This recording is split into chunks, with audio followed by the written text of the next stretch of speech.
Tonight on CBC Vancouver News. It's the longest line I've been in a long time, but I think it's for something that's well worth it. 30 plus welcome. Thousands flock to COVID vaccine pop-up clinics in Metro Vancouver. Also, they sent her home. They recommended that she self-isolate, not go to the hospital. A grieving family raises questions about screening measures at BC's COVID-19 testing sites. And now we feel like we're getting bullied by the city. Food fight. Mobile caterers say they're being forced out of popular Steveston Village. This is CBC Vancouver News.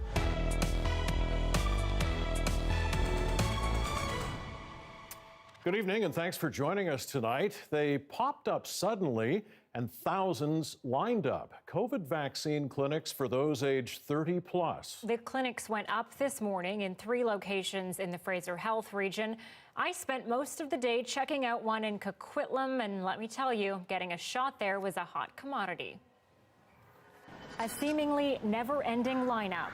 Coming out, getting AstraZeneca on a nice Tuesday. That's off signing up.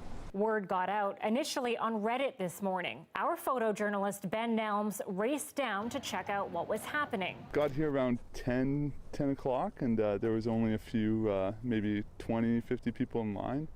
And I could see the sort of anticipation was pretty good, and people were getting excited to see that it was eligible for 30 plus. So heard a lot of people phoning their friends and stuff, and then the line just grew and grew and grew. By 2 p.m., a 4-hour wait. But at that time, those in line were told they'd all get the shot. The lineup goes down very far. It goes blocks and blocks and blocks. You can only imagine how long it took me to walk to the end of that line, and I was out of breath by the time I got there. The issue, I can't stand too long, my legs get stiff, and of course I do need my COVID vaccine. So, and people are really nice around me. Wherever I find the bench, I just sit down, and they're really letting me do that. So God bless them, and I'm really happy for that. Fraser Health opened 3 drop-in clinics today, 2 in Surrey and 1 here in Coquitlam. The kicker and surprise to many, those 30 plus now qualify for the AstraZeneca in BC at these pop-up clinics. My landlady texted me and said they just got vaccinated and said, hey, I don't know if you guys are, over 30, want to see about getting it. Yeah, that was pretty much all I needed to go on. We checked the website to make sure that it was for 30 plus and that we weren't overstepping if we came. My wife just sort of told me that her friend of a friend had heard it was happening. We live in Port Coquitlam, so we finished up what we had to do at work and quickly ran over.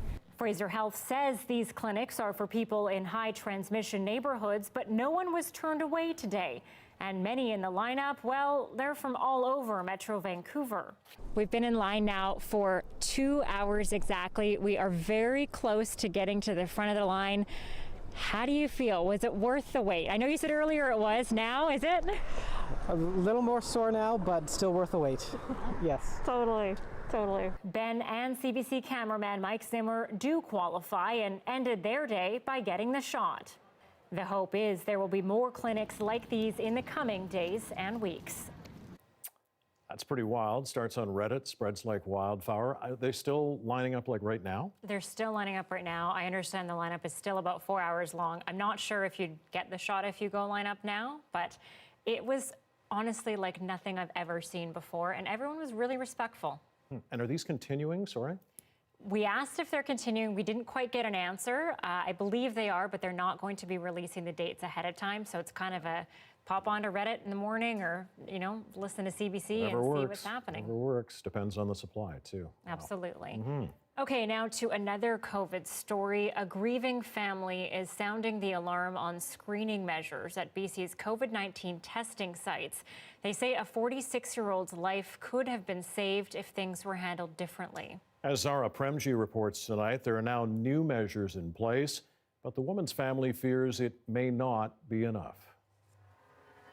A loving mom, daughter, and sister. This past August, Anne-Marie Hutchins had chest pains, was short of breath, and felt lightheaded. She decided to go to a COVID site to get tested because that's what we're told to do right now in our society. And when she got there, her sister says she expressed concerns about her chest, which the nurse noted on her test sheet. they disregarded the fact that she verbalized that she had chest pain because she wasn't showing visible signs. She was then swabbed for COVID-19, but when it came to advising if further medical attention was needed, screeners checked the no box. They recommended that she self-isolate, not go to the hospital. She didn't feel good the next day, and she went to the hospital regardless, but she lost a lot of time. She believes a singular focus on COVID-19 at the testing site may have cost Anne-Marie a critical 26 hours and possibly her life. She didn't have COVID-19. She was having serious heart issues, and her family says there should have been something to test her vitals at the COVID site. By the time she got to the hospital, it was kind of almost too late.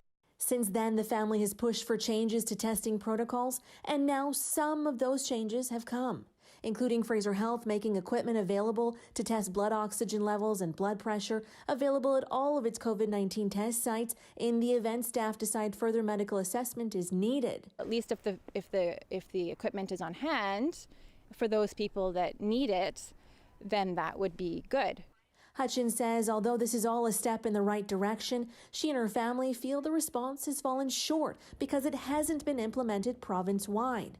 But most importantly, Hutchins has a warning for the public, saying despite the intense public focus on COVID-19, not all illnesses are related to the virus. Everything is about COVID, everything was about COVID, everything is still about COVID. But in the end, COVID wasn't what took her sister's life.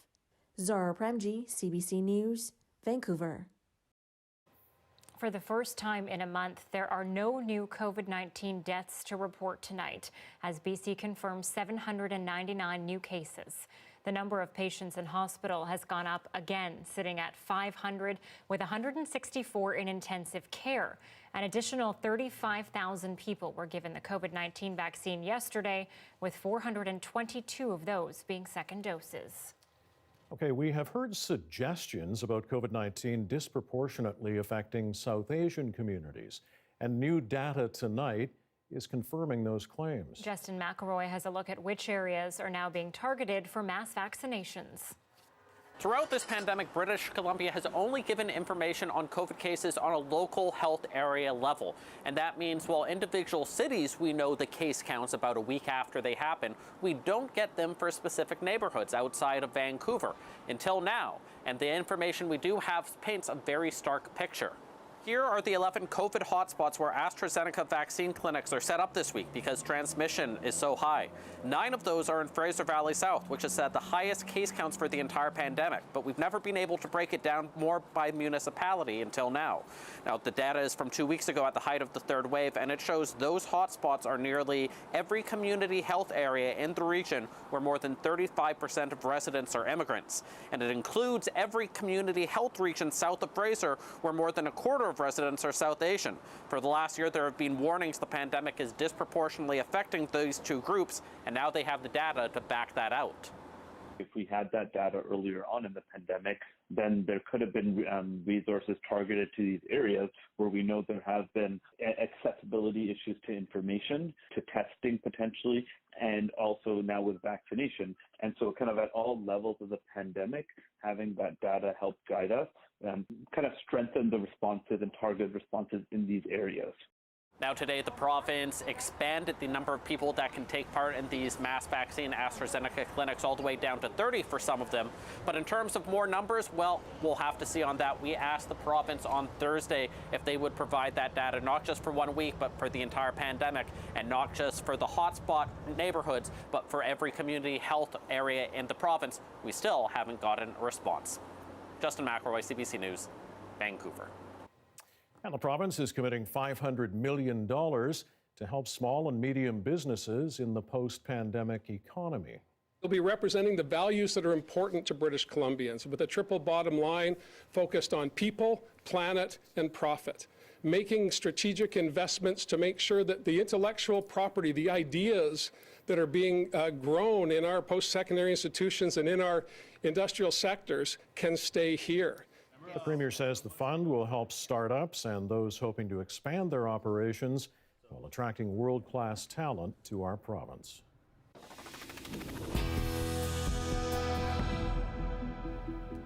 Fearing more violence, Vancouver police are appealing for calm after the deadly stabbing of a teenager in Dunbar Park. They're particularly worried about harmful comments being made online. We're simply asking for calm. We're asking for cooler heads and appealing to both young people as well as parents to just be mindful of the things that you say, the things that you post online, and the effects that those could have for other people. Police say some chatter online has baselessly pointed fingers at other students loosely connected with the incident. Some individuals were singled out for retaliation. Police are also asking parents to have conversations with their kids about their online behavior. A 15-year-old boy died. A 14-year-old boy has been charged with possession of a weapon. Vancouver's homicide unit is still investigating the incident. And coming up, we'll speak with Dr. Amori Mikami, a UBC psychology professor who can take us more in depth into the psychological factors behind teen aggression. It has now been 1 month since North Vancouver was shaken by a stabbing spree. 7 people were stabbed in and around the public library, including one woman in her 20s who died. As Isabel Regem reports, tonight the family of one of the injured victims is desperately trying to contact the woman they're calling a hero. It was the left back of the brain that she was stabbed. Leah Mikhailuk's sister was with her 10-year-old daughter at a book sale the day of the attack at Lynn Valley Village. That's when the North Vancouver mother was stabbed multiple times, including to her head. Her child, luckily, was not hurt, but witnessed it. She's just really focusing on her daughter healing, because she needs a lot of counseling. That day, one woman in her 20s died and 6 others were hurt. Mikhailuk believes her sister would not have made it without the help of a stranger she calls a hero. As soon as my sister was stabbed, she came out of nowhere with, I think, napkins and just held pressure on the back of my sister's head to stop the splurting of the artery. And so it was her action there that saved my sister. 1 month later, new flowers continue to bloom at the North Vancouver Memorial, and business is slowly returning to the plaza, an intentional effort by the community, say residents. It's such a beautiful place, such a beautiful area, and you can't let something like that, damage that type of community.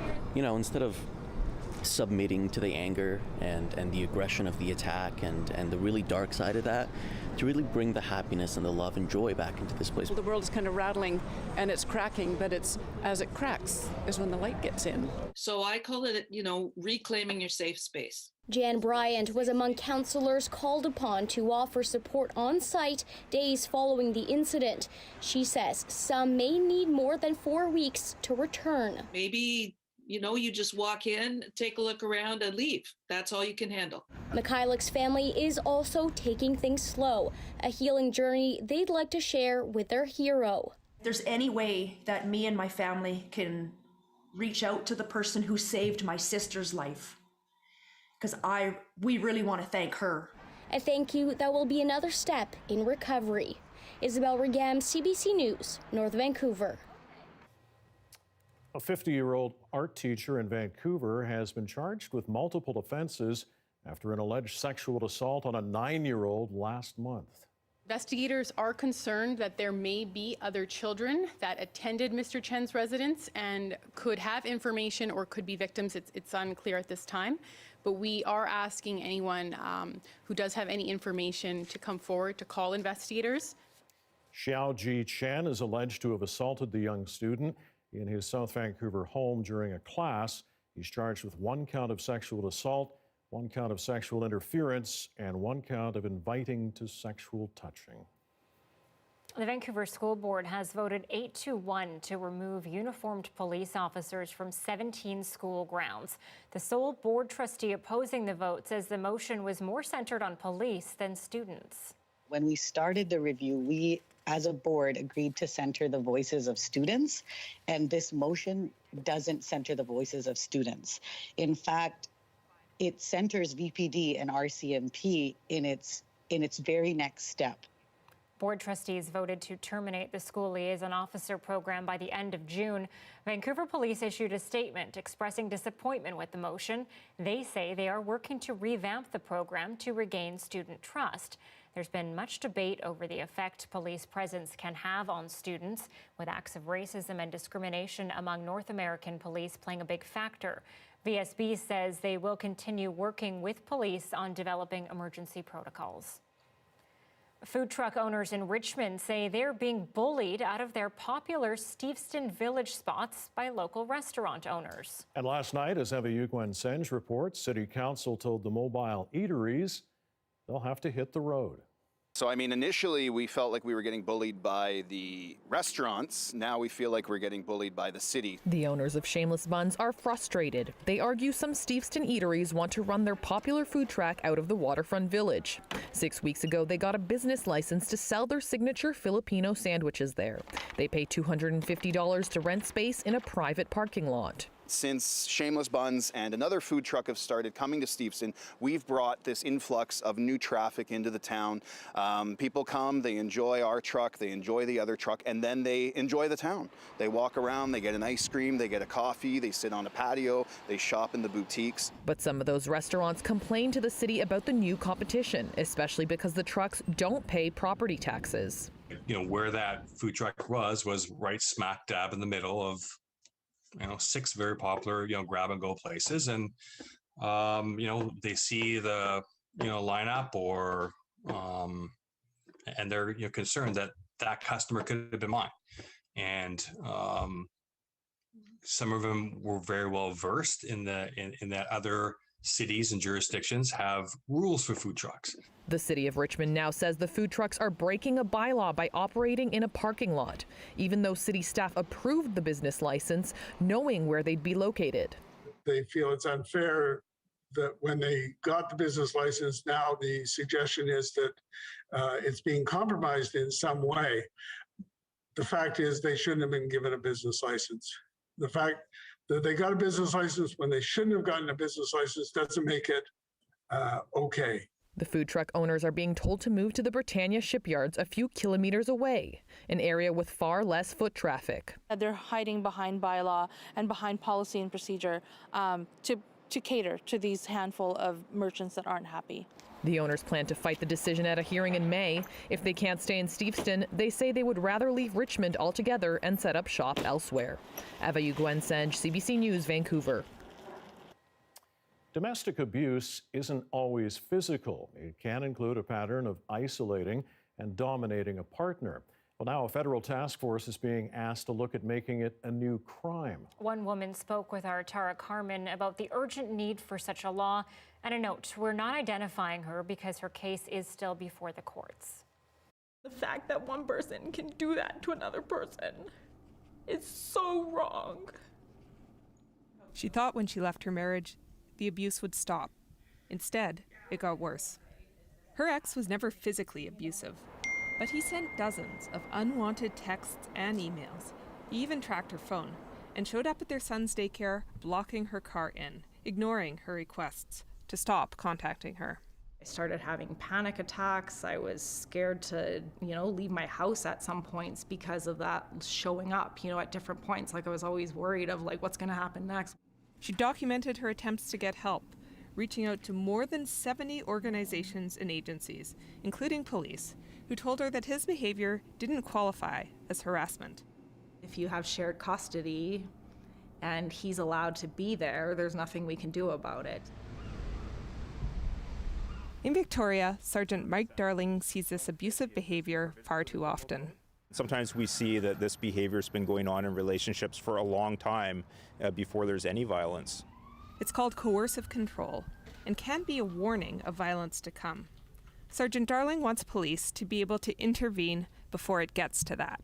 Control and isolation and domination of somebody, emotional and psychological abuse really isn't captured as its own offense right now. Adding coercive control to the criminal code, a move initiated by Victoria Area MP Randall Garrison, would change that. The current structure of the criminal code simply makes the police walk away even when they know that situations are potentially very dangerous. Advocates warn the legislation won't fix everything, but say it identifies abuse that for too long has been out of sight and unnamed. I wish one person would have said, like, hey man, what you're doing to her is wrong. And for some women, it might mean help comes sooner. Tara Carmen, CBC News, Victoria.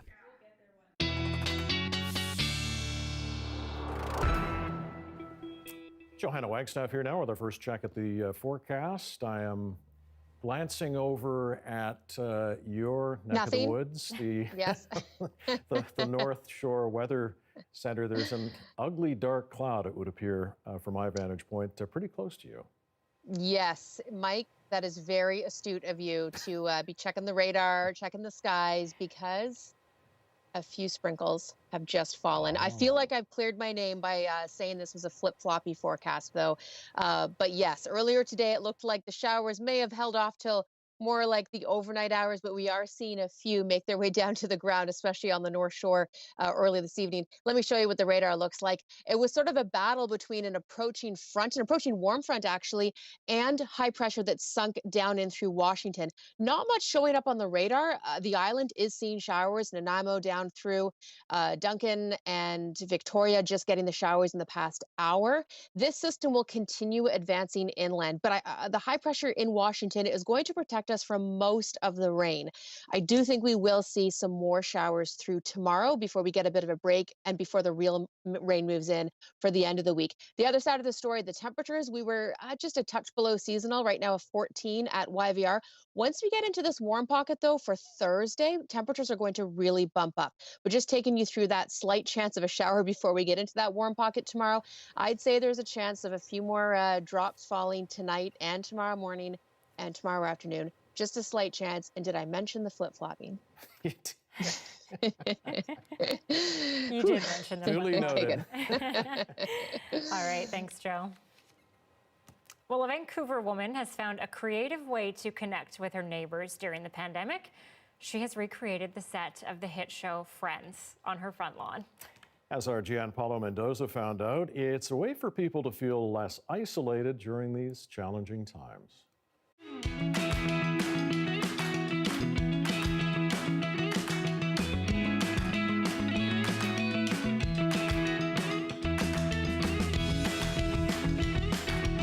So if somebody comes for a chat, if they sit there, I'll sit at the end of the couch here. As long as we're far enough apart, it's really breezy here, so I'm not at all worried about catching or spreading anything. Mind you, I'm not partying down at Kitts Beach either, so.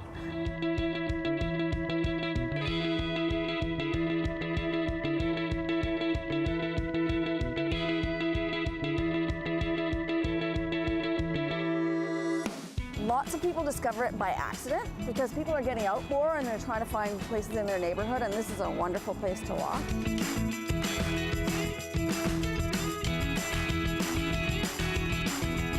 Whenever COVID ends and we're sort of able to sit a little closer, then we can do the jigsaw puzzle or play the trivia game, have coffee.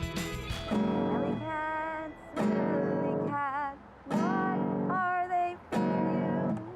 Smelly cat, it's not your fault. I'm very excited over this. I think I need to go pay her couch a visit after this show. I love it. What a great idea. Making friends on the set of Friends. That's fantastic. Yes. All right, a quick reminder, you can also watch this newscast live on CBC Gem. CBC Vancouver is also on Facebook, YouTube, and Instagram. A tragic first for Canada. A woman who received the AstraZeneca vaccine has died of rare blood clotting. The latest from Quebec, just ahead.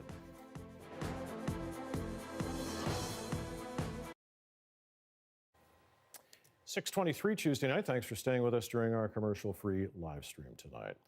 Well, Prince Edward Island residents can still do many things that people in other parts of the country can't do. They can get together with friends for a bit of fun and exercise in the form of line dancing. Here's a look at how one group is doing it while following the health rules.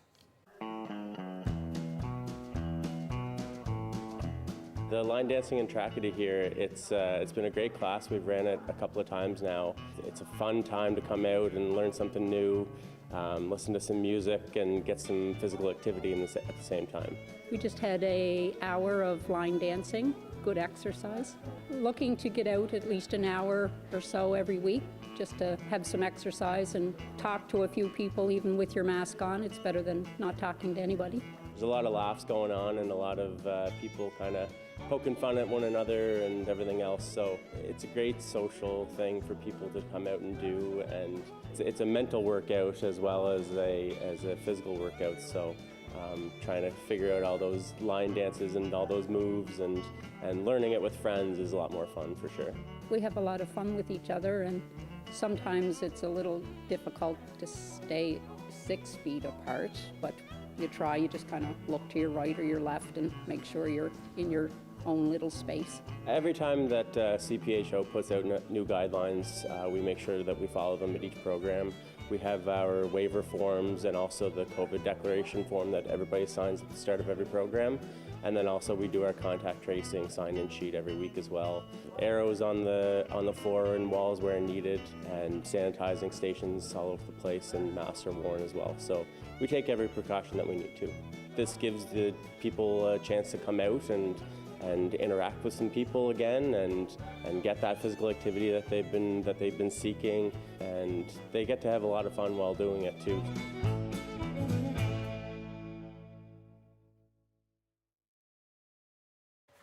Well, I can't wait for our restrictions to allow for so a you big can go line group dancing? of line dancing. Yeah. Why not, right? Oh yeah, it's fun. Okay, members of the Toronto FC soccer team have been in Florida preparing for a game, but yesterday an unexpected arrival prompted plenty of excitement.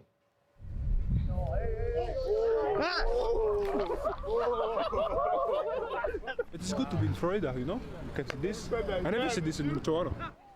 Yes, that's an alligator ambling onto the field and showing off some moves. The team wasn't quite sure what to make of the reptile, but they did grab a few selfies at a safe distance. Yeah. Is that actually in Toronto? No, because they can't. They're down in Florida. Right? I was going to say that would be crazy. Yeah, the gator is not necessarily a big deal in Toronto, which is probably fortunate for them. But as you saw, made their way into their practice area now. Okay, back in just a couple of moments. We have more news from across the country and around the world, including that death of a woman in Quebec after getting the AstraZeneca vaccine. Stay with us.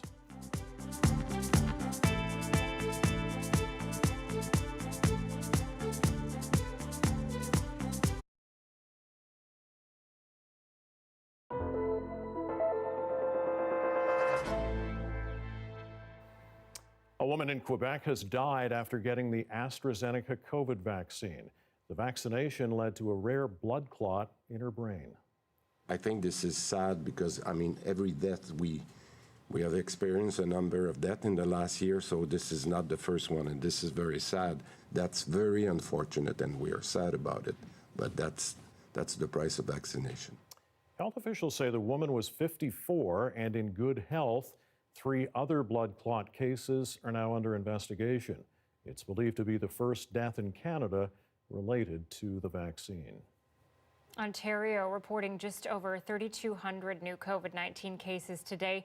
This comes as a team of doctors and nurses arrived from Newfoundland. As Chris Glover tells us, they'll be joining the front lines to help the climbing number of critically ill patients.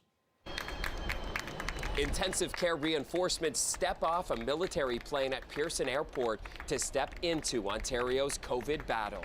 I feel energized and excited and ready to help out my colleagues. Dr. Allison Fury will assist UHN hospitals in downtown Toronto. A decade ago, she and her husband, Newfoundland's Premier Dr. Andrew Fury, founded an international medical relief organization, Team Broken Earth. And it's just the way that Newfoundlanders are. They are giving to their communities, both locally and in their own country and abroad.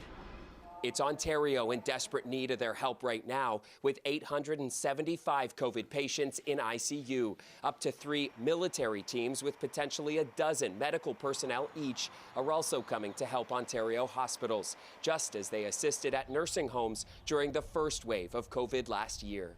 Sending men and women in uniform to help in Ontario is a serious step. We're doing this because the situation requires it. The first COVID patient is now being treated at Sunnybrook's Field Hospital, as today an advanced military team arrived there as well to plan how the armed forces can help that struggling facility. Staffing has been an issue, and it will continue to be an issue across the province, as you know. So we're grateful for any support we can get. Still, Ontario's health minister says it's not enough support. Manitoba has put out a call for retired ICU staff to come help in Ontario. Plus, the province is approaching the U.S. and the Philippines for even more reinforcements. To see if there are any teams that are able to come from other countries to come and help us.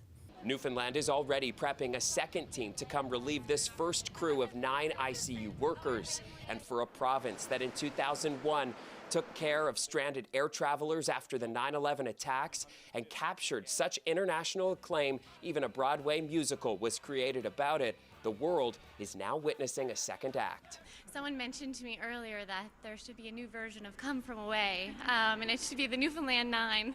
Chris Glover, CBC News, Toronto. Nova Scotia is going into a 2-week shutdown after the province broke another COVID record today. 96 new cases, making it the biggest single-day jump since the beginning of the pandemic.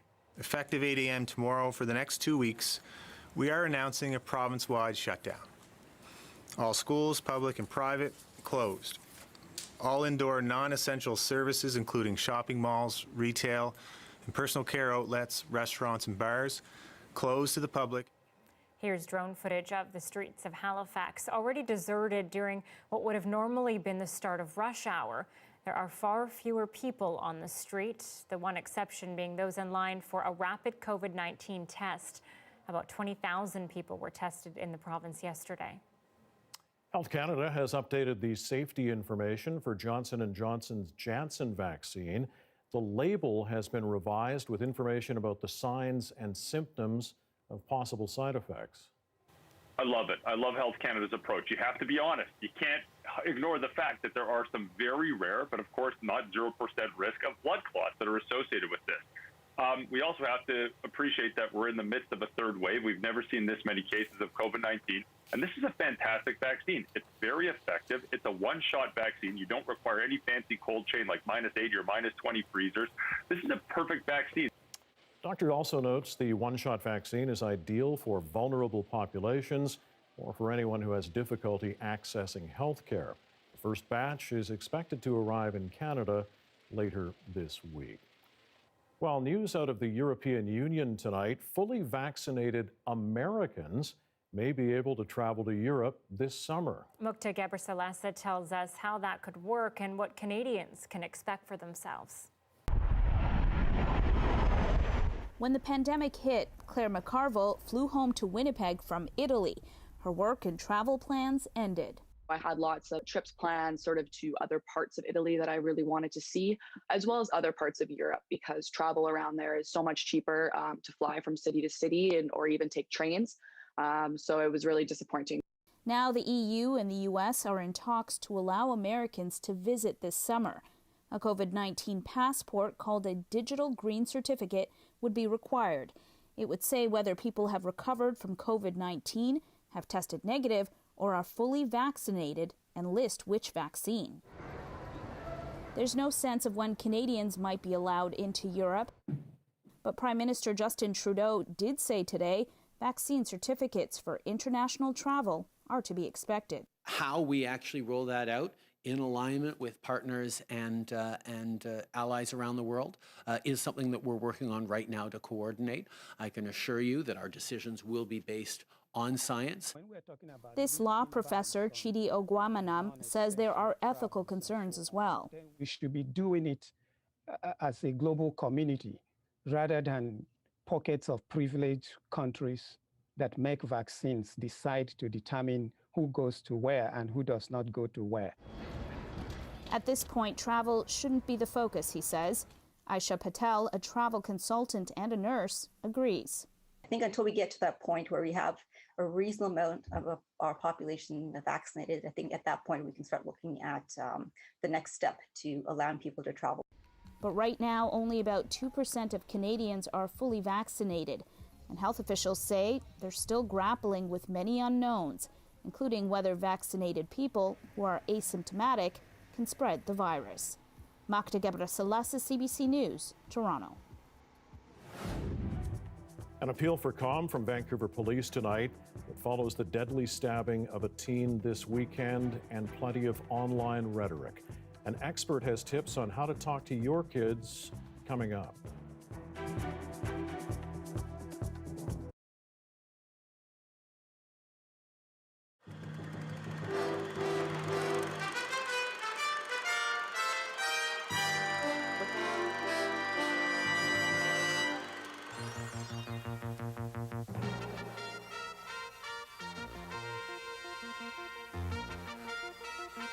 The National with Knowlton Nash. There will be 2 investigations into that terrible roof collapse in Burnaby, British Columbia on Saturday. Both the city and the Provincial Engineers Association want to know why the roof caved in as the store was crowded with shoppers. 21 people, most of them elderly, were hurt. And there was disturbing news today from some of the people who had worked on the construction of that building. They said they knew there was something wrong all along. Karen Webb reports. There was no work done today on the building site in Burnaby where a parking garage collapsed Saturday into a supermarket full of first-day shoppers. The developer has been forced to shut down. The inspectors were out instead, taking a preliminary look at this near disaster. So far, no one has identified just why the roof beam collapsed. One ironworker said today that he and his co-workers knew there was something wrong when they were working on the roof. It was what he called too light, not enough steel and concrete. Well, when you jump up and down on it, you could feel it vibrate over a big area right across the building. In addition to not knowing why this accident happened, no one has taken responsibility for it. Part of the parking garage was built by union labor. Today, the unions called for an investigation into the construction industry itself and the trend towards breaking down a project like this one into smaller and smaller pieces. One just takes over after another one has completed a certain segment, and there's no way really to ensure, in my opinion, that all the loose ends have been tied in. That trend is also one that concerns the engineering profession. It's worried a simple solution will be to point at an engineer who didn't properly check out this roof, and the fact that many developers no longer hire on-site engineers responsible for every aspect of structural safety. The result is that nobody has overall responsibility for everything. And the consequence of that is that things can fall between the gaps in responsibilities. The developer says hiring one engineer to oversee everything would be too expensive. We have gone out and contracted independently with engineers, with the general contractor. We do not have the in-house expertise to actually construct buildings. At Burnaby City Hall, city inspectors said the site had all the proper permits, and the permits were all properly stamped, and there was no reason to find fault in that process. Karen Webb, CBC News, Burnaby.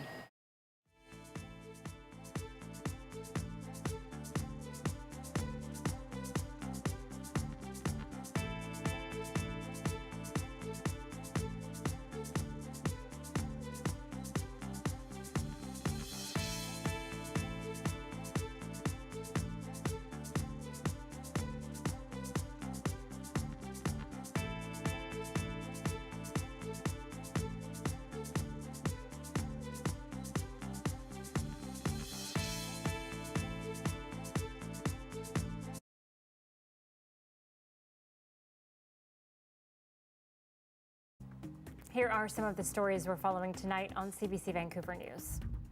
We checked the website to make sure that it was for 30 plus and that we weren't overstepping if we came. They popped up suddenly and thousands lined up COVID vaccine clinics for those aged 30 plus. The clinics like this one in Coquitlam went up this morning in 3 locations in the Fraser Health region. Getting a shot in so-called virus hotspots was today's hot commodity. They sent her home. They recommended that she self-isolate, not go to the hospital. A grieving family is sounding the alarm on screening measures at COVID-19 testing sites. They say a 46-year-old's life could have been saved if things were handled differently. New measures are now in place, but the woman's family fears it may not be enough. The woman suffered a heart attack and died. Initially, we felt like we were getting bullied by the restaurants. Now we feel like we're getting bullied by the city.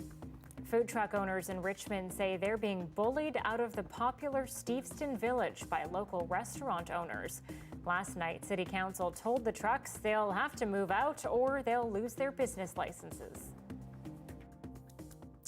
As we reported earlier, Vancouver police are appealing for calm after the deadly stabbing of a 15-year-old boy. It happened last weekend in a Dunbar park. A 14-year-old boy has been charged with possession of a weapon. The incident is being treated as a homicide, and there is concern about what police are calling harmful online rhetoric. Emotions are running high, and many teens can be more vulnerable, sometimes prompting aggressive behavior. Joining us now is UBC psychology professor Dr. Amori Makami. Professor, thanks for joining us. First of all, does the misinformation, some of the nastiness we're seeing online from some young people about this incident perhaps surprise you? Well, no, in the sense that I think it's natural to have very strong feelings about this incident. You know, whether you knew the people involved or not, it can bring up a whole range of emotions from fear to anxiety, sadness, grief, depression, loss, and anger too. So it's not surprising that these emotions are arising and can really be at a high point. Yeah, as for the violence itself, the stabbing, how and why do some young people get to this level of aggression? Well, you know, I think of emotion regulation, right? So when you feel a strong emotion, how do you calm down? How do you do problem solving? I mean, that's a lifelong skill, just like learning to read and write or learning to ride a bike, for instance. It doesn't develop overnight. And I think that while it's often easier for parents and teachers to be very aware that toddlers are still developing the skill and need a lot of practice and patience, the fact is that teenagers are still developing it too. And, you know, we know that the teenage brain, specifically the prefrontal cortex, the front part of the brain that is the capacity for decision making and, you know, rational thinking. It doesn't fully develop until, you know, we think approximately age 25. So teenagers really are still in that developing stage and are still needing some practice and support in handling some of those strong emotions. So tell us, what kinds of pressures do some teens face as they try to navigate their social relationships and the school routine? Well, you know, I think that we as human beings, we are fundamentally social creatures. You know, we are wired to want social connection and to care deeply about what other people think about us, to take altercations to heart, to feel a lot of anger and hurt and fear and strong emotions when negative social things happen. And it's really developmentally appropriate, in fact, more than ever for teenagers to feel those desires and emotions and navigating their social world even more strongly than adults do. You know, that's what they're figuring out as part of their stage in life and the identity development. Just about out of time, but very quickly, some advice for parents, for the adults. Yeah, talk to your teenagers about this incident. You know, they have feelings about it for sure. You do too.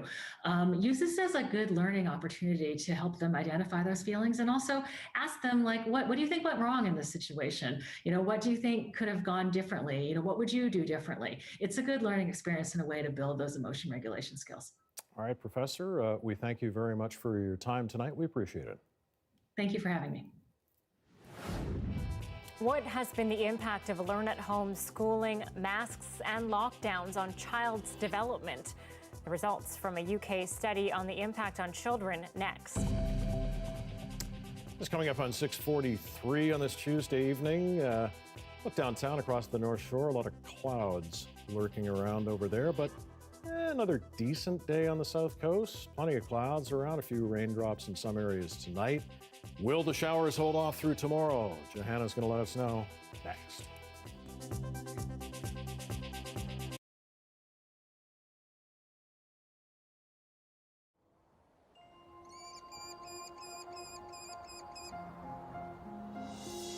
Summer can produce an incredible bounty for some of Canada's plant eaters.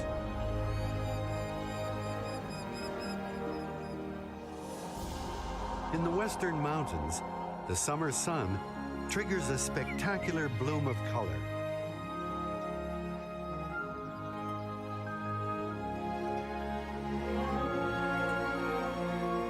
Alpine wildflowers bloom in abundance to take advantage of the short summer at high altitudes. And they are highly prized by one of the mountain's wild inhabitants.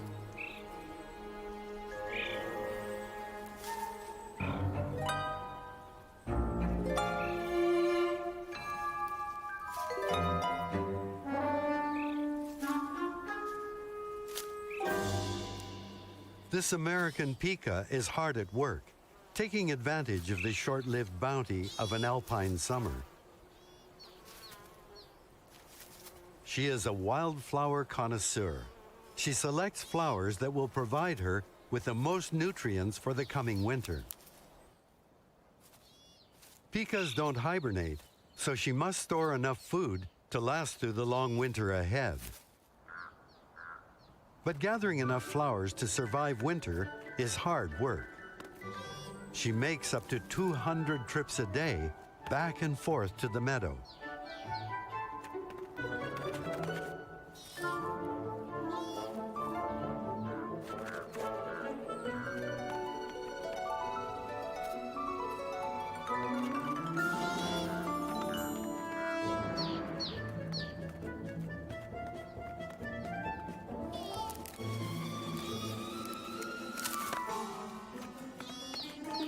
One of her routes takes her right past her neighbor's haystack.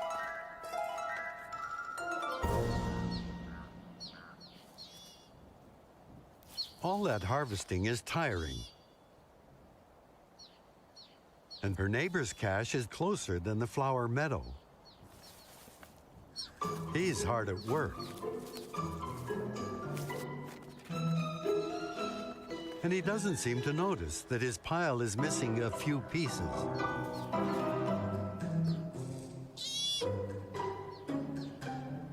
If he's going to leave his pantry wide open, why not take advantage? She makes sure he's distracted by a bountiful flower patch so she can take her time to get an extra big mouthful.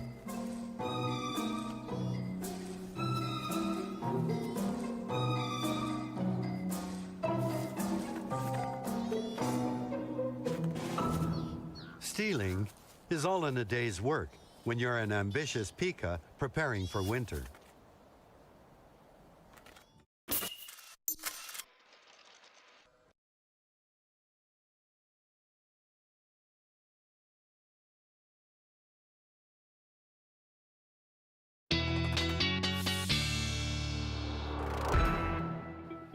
Meteorologist Johanna Wagstaffe joins us with the forecast. I know yesterday you already had your eyes on the weekend. Has anything changed?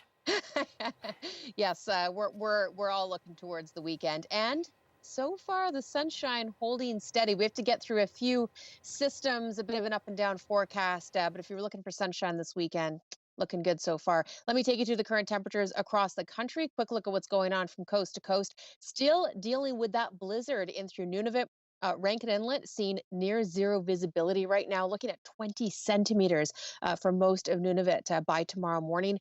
Cold temperatures through Atlantic Canada. They're dealing with rain, but a nice little warm up coming to southern Ontario. Looking for big thunderstorms, though, tomorrow across the Great Lakes. Nice recovery in through the prairies after a taste of winter earlier this week. And there we are, 14 in through Vancouver, just a touch below our seasonal. So there's that high pressure. You can just see to the south of us. That's, as I mentioned earlier, what's been sort of saving us from the full-on rain that the island, central and northern coastal sections are getting.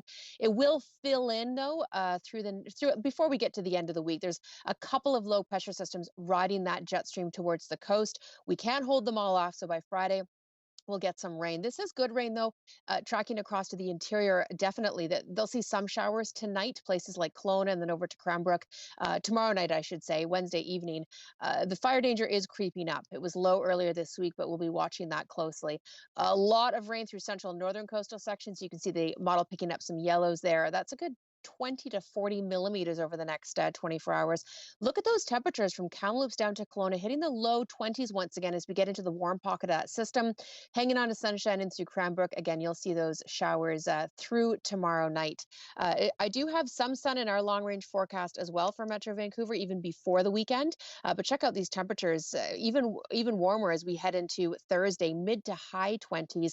I imagine we will see, again, fire danger really creep up in the interior with a couple of hot, dry days, just looking at those showers through the evening. Just a slight chance, as I mentioned earlier, for us in Metro Vancouver overnight tonight and again through the day. They will be spits and spots, really mainly an overcast Wednesday with seasonal temperatures. A one-day taste of summer there with an 18 as we get into that southwesterly flow, mix of sun and cloud. Friday, a good old rainy day. And then, Anita, look at that. Sunshine sticking around for the weekend. I'll keep you posted, but right now I'm feeling good about that. I'm impressed. I'm feeling good too. Thanks, Joe. Okay, good. You're welcome. Thanks, Joe. Well, physical distancing has, of course, been a key tool in our ongoing COVID-19 fight, but what about its impact on a child's development? As Tessa Arcillo reports, a new UK study has been looking into the lockdown's impact on learning. Hey, I found a love. There is growing evidence that lockdowns have significantly impacted young children's language skills and their ability to express themselves. Well, that is because children as young as 4 and 5 have had to endure a lockdown where they had very limited social contact, the very years, their formative years, where they would have benefited greatly from such social settings. Now, the Education Endowment Foundation here in the UK surveyed schools across England covering some 50,000 students, and of the schools they surveyed, 76% said children who started school in the autumn of 2020 needed more help in communication. Now, there are 3 major areas they found children struggling with. One is language and communication, the other is personal, social, and emotional development, and a third is literacy. It does suggest that the lockdown has significantly impacted the experiences that children need to develop their vocabulary, to be able to engage with other people, to hear adult conversations, attach meanings to words, and this would have a long-term impact. The worry here of educators and researchers is that this really could have impacted their ability to learn the building blocks that they need. All the research shows that if a child does have issues with language at that age, then by adulthood, they're 4 times more likely to struggle with reading, 3 times more likely to have mental health issues, twice as likely to be unemployed and have social mobility issues. So getting this right at such an early age is literally the key to children's future. What we're really talking about here is the broader problem of the long-term impact on learning. The government here recognizes that, and they said that they will invest millions of pounds into aiding children in catching up on the learning they missed because of the lockdowns during the pandemic. Tessa Arcillo, CBC News, London. She is a fashion designer on a mission to upcycle her clothes and lessen her environmental impact. Her message just ahead.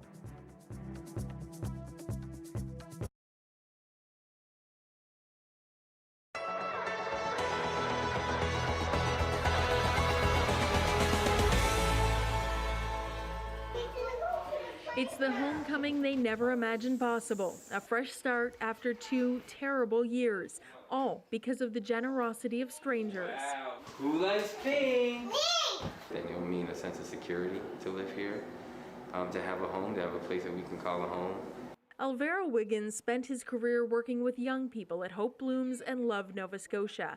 But 2 years ago, his kidneys failed. He became too sick to work. Wiggins, his wife, and their 4 kids moved into public housing to make ends meet while he waits for a life-saving transplant. Terrible to raise your kids in conditions that, aren't fit for human beings, right? And I have kids there. We have our children in there. Their friend, Sarah McLaren, decided she had to do something. She spent the last year collecting over $100,000 in donations, determined to find the Wigginses a home. This has been a team effort, and all along the way, little angels have stepped up, and it couldn't have been done by one person alone. But the timing couldn't have been worse. Halifax's housing market took off, and everything was suddenly unaffordable. That's when McLaren met Brenda McKenzie, a real estate agent. McKenzie has spent years gathering donations from other agents to help tackle Halifax's housing crisis. But there was another connection. McKenzie also needs a kidney transplant. It's close, so close to me, that because I'm experiencing the same thing, and he's on dialysis and so am I, that it was just like, oh my, like this couldn't be, this is so strange, this is a perfect fit. McKenzie knew immediately she could help. She found them this house and volunteers to fix it up.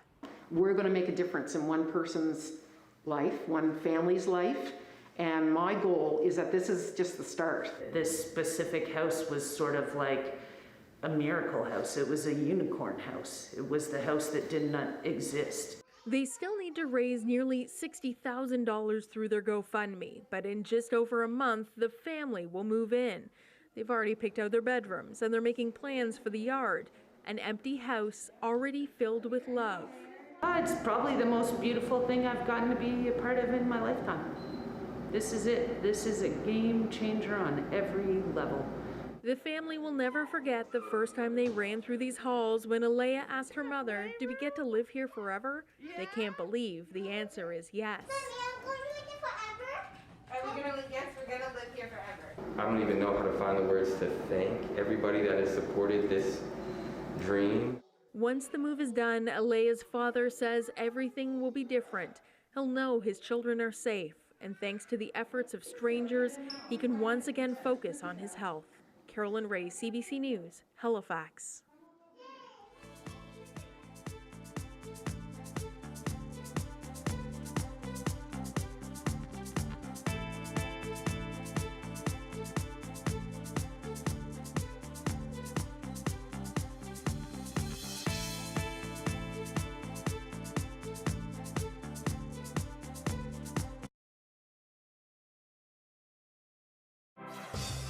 Hi, I'm Amy Bao, and here's what's in your CBC Vancouver inbox. CBC Vancouver is a proud returning sponsor of the 20th annual DOXA Documentary Film Festival. Get your tickets and watch amazing films from the comfort of your own home, May 6th to 16th. Learn more at doxafestival.ca. And the CBC News Vancouver team wants to see your beautiful photos of beautiful British Columbia. Email your photos to bcphotos@cbc.ca for your chance to be featured.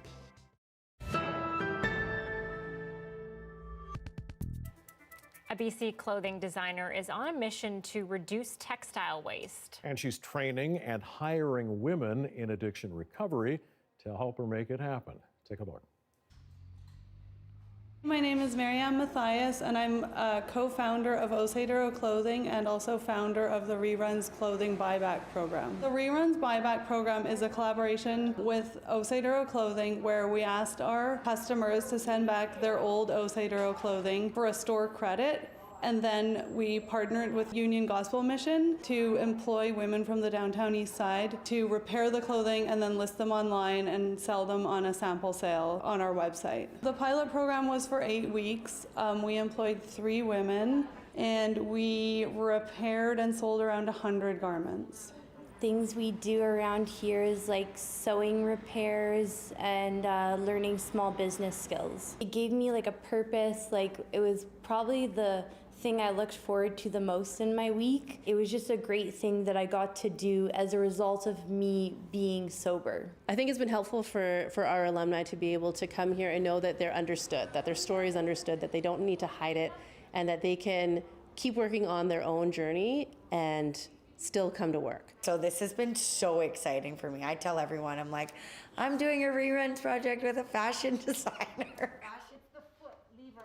Being able to do this like part-time and still focus on my recovery has been a huge thing for me. When I first got started in the fashion industry around 20 years ago, I didn't really realize that fashion was industry and production and sort of the whole waste issue that was involved in it. And there's billions of garments that are being thrown out annually. Most of the garments made are fast fashion often get shipped to the global south and cause a waste problem over there. So we are trying to close that loop and have garments not go into the landfill, and that's sort of creating a circular economy. Well, I used to just throw things away, and now I don't have to. It's just like a life skill people should have, and unfortunately I didn't until 6 months ago, so it's exciting to have it now. This is great. There's really a movement toward recycling all of that clothing that we're putting out there and trying to avoid fast fashion. Yeah, nice to see that for sure.